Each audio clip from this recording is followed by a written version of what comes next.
Back to this channel guys, this is me Prerna. आज का जो वीडियो होने वाला है guys, it is all about let go.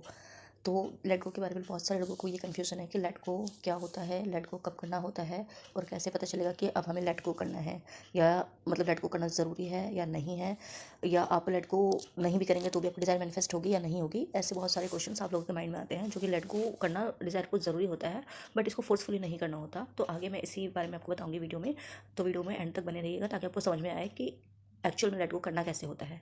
तो गाइस, सबसे पहले मैं आपको बताती हूँ, जब आपके मन में कोई डिज़ायर आती है, चाहे वो किसी भी चीज़ की डिज़ायर हो, जब आप किसी चीज़ को पाना चाहते हो, इट मीन्स कि वो डिज़ायर वो पूरी होनी ही है, इसीलिए वो आपके मन में आ रही है या आपके दिमाग में आ रही है। तो आपको उसको फुलफ़िल करना ही होता है। अपने मतलब इमेजिनेशन में जाके उस डिज़ायर को फुलफ़िल कर लो। तो जैसे सपोज़ करो हम किसी एसपी को चाहते हैं, ठीक है। जैसे सपोज़ कीजिए कि हम किसी एसपी को चाहते हैं, हमारा एसपी है, तो हम उसको मतलब उसके पीछे भागते रहते हैं, हम उसको चेज़ करते रहते हैं और वो फिर भी मतलब हमारी मतलब पास नहीं आता, या मतलब हमसे 4 कदम आगे और भागता रहता है, और हम मतलब फोर्सफुली लगे हुए हैं, मतलब टेक्निक यूज़ करते हैं और हम स्क्रिप्टिंग करते हैं और विजुअलाइजेशन करते हैं, सब कुछ करते हैं, बट स्टिल मतलब हम 3D में उसके को मतलब देखते रहते हैं, कभी फॉलो करते रहते हैं कि उसका मैसेज नहीं आ रहा या उसको रिस्पॉन्स नहीं दे रहा, ये सब चीज़ें। तो आपको ये क्या करना है, ऐसा मतलब आपको कुछ नहीं करना। 3D में जो हो रहा है उस पर आपको ध्यान नहीं देना। आपको जस्ट सिंपली अपने विजुअलाइजेशन में या जो भी स्क्रिप्टिंग आप करते हैं, जो भी टेक्निक आप यूज़ करते हैं, उसको आप यूज़ करें उस टेक्निक को, और उसमें एक ऐसा सीन बनाएं जिससे आपको पता चले कि आपकी विश जो है फुलफिल्ड हो गई है। सीन के लिए मैं आपको एग्जांपल के लिए समझाती हूँ कि ऐसा सीन जिसमें आप दोनों साथ बैठे हों, बातचीत कर रहे हो या कहीं घूम रहे हो, इस तरीके का जिसमें एक फिजिकल मूवमेंट हो रहा हो। वहाँ आप बोल भी सकते हैं, मतलब टच भी कर सकते हैं एक दूसरे को, या ठीक है।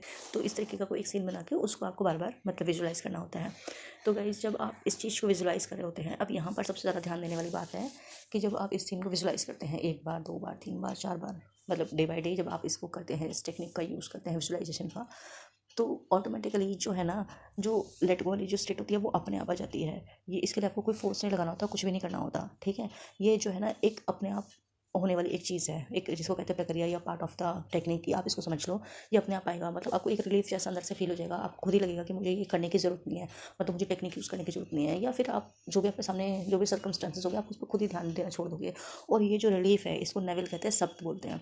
तो इस रिलीफ को, जो ये रिलीफ आपको फील हो रहा है कि आप आपके सामने जो कुछ भी हो रहा है आप उसको ध्यान नहीं दे रहे, क्योंकि कहीं ना कहीं आपको ये पता है कि जो आपने मतलब विजुअलाइज किया है, जो आपने देखा है, वही ट्रू है।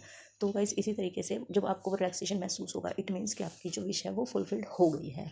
भले ही आप उसको अभी आंखों से ना देख पा रहे हो, बट वो आपके सामने ज़रूर आएगी। तो आपको ये बिलीव भी करना होगा, और वो जो लेट गो है वो अपना वहीं से हो जाएगा, आपको उसके लिए कोई फोर्स लगाने की जरूरत नहीं है। और आपको जब भी अगर आपको लगे कि हाँ मुझे भी दोबारा उस सीन को मतलब मैं देखना चाहती हूँ या मैं उसको करना चाहती हूँ, तो आप उसको बेशक कर सकते हैं, बट स्टिल ये याद रखिए कि पीछे वाली लैक वाली स्टेट में फिर भी कभी नहीं जाना है कि भाई आप बार बार उसको चेस कर रहे हैं, उसके पीछे भाग रहे हैं, नहीं तो आप फिर लैक वाली स्टेट में चले जाएंगे। तो ये जो है ना गाइस, ये जो लेट गो करने का सबसे मतलब एक मतलब प्रॉपर वे है। इस तरीके से लेट गो अपने आप ही हो जाएगा, आपको खुद ही वो रिलैक्सेशन होगा। जब रिलैक्सेशन होगा, वो रिलैक्सेशन इस बात का